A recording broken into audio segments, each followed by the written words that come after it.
हम बकवास पर आपको खुशामदीद। खुदसर ड्रामे की अगली किस्त में आप देखेंगे कि शाज़मा ने अमरीन को इतना ज़्यादा ज़िच कर दिया है कि इसके सब्र का पैमाना भी लबरेज हो चुका है। ज़िशान का नाम अमरीन के साथ जोड़कर इससे ऐसी-ऐसी घटिया बातें की हैं कि वो बर्दाश्त ही नहीं कर पाई। ऊपर से इसकी तबीयत ख़राब हो जाती है, रिपोर्ट्स आती हैं तो प्रेगनेंसी बताई जाती है, जिसके बाद घर वाले तो इसका पहले से भी ज़्यादा ख़्याल रखने की कोशिश करेंगे और शाज़मा सबको दिखाने के लिए सबसे ज़्यादा आगे बढ़ चढ़कर अमरीन का ख़्याल रखने के ड्रामे करेगी। अमरीन के कमरे में आती है कि भाभी आपने खाना भी नहीं खाया, आपकी तबीयत इतनी ख़राब है। जानती थी कि बाहर ज़ीशान इसकी सारी बातें सुन रहा है, इसीलिए फुल टाइम ड्रामा करती है अमरीन को मनाने के लिए।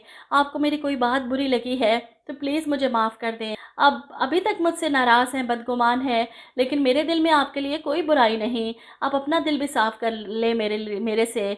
और इसका दोगलापन देखकर अमरीन का तो गुस्से से बुरा हाल है। वो शाज़मा का अपनी तरफ बढ़ता हुआ हाथ झटक देती है। दूर रहो मुझसे, तुम्हारी फितरत मैं अच्छी तरह से जानती हूँ और ये ड्रामे करने की मेरे सामने ज़रूरत नहीं है।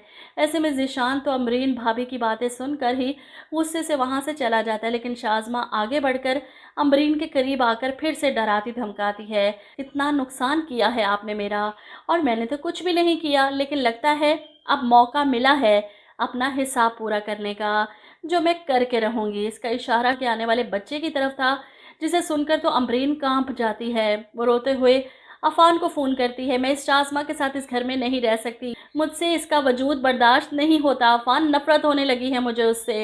ऐसे में ज़ीशान पीछे खड़ा अपनी भाभी की ये सारी बातें सुन रहा था और उसे लगता है कि अमरीन भाभी गलत हैं। शाज़मा इनके साथ इतना अच्छा कर रही है और वो बदले में नफ़रत करती है मेरी बीवी से।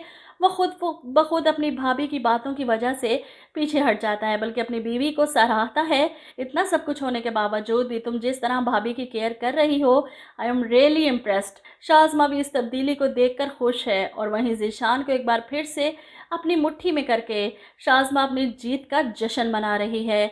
अभी तो शुरुआत है। अमरीन भाभी को इन घर वालों के दिलों से निकाल कर बाहर ना कर दिया तो मेरा नाम भी शाज़मा नहीं।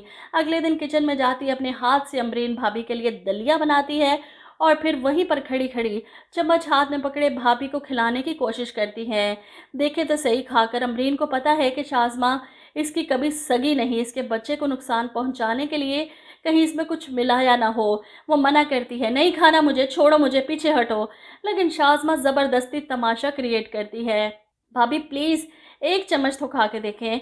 ऐसे में अमरीन हाथ मारकर इस प्याले को ज़मीन से गिरा देती है और सब घर वाले इकट्ठे हो जाते हैं। शाज़मा मासूम बन जाती है, मैं तो भाभी के लिए अपने हाथों से दलिया बनाया था इतने प्यार से, लेकिन अमरीन भाभी ने सारा ज़मीन पर गिरा दिया।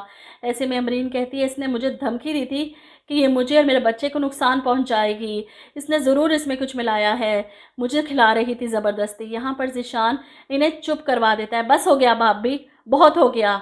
मैंने देखा है शाज़मा को आपका ख्याल रखते हुए और आप उसे ही बुरा भला कह रही हैं। वो शाज़मा का हाथ पकड़कर वहाँ से ले जाता है। अमरीन ज़ीशान के रवैये पर बहुत ज़्यादा हर्ट होती है। ऐसे में इसकी नंद इसे कमरे में लेकर जाती है, पानी पिलाती है, लेकिन अमरीन तो मुसलसल रो रही है। शाज़मा ने मुझे धमकी दी थी, मैं सच कह रही हूँ, वो मुझे नुकसान पहुँचाएगी। ज़ीशान के सामने ड्रामे कर रही है, लेकिन फ़िलहाल तो ज़ीशान को सिर्फ वही नज़र आ रहा है जो शाज़मा इसे दिखाना चाहती है।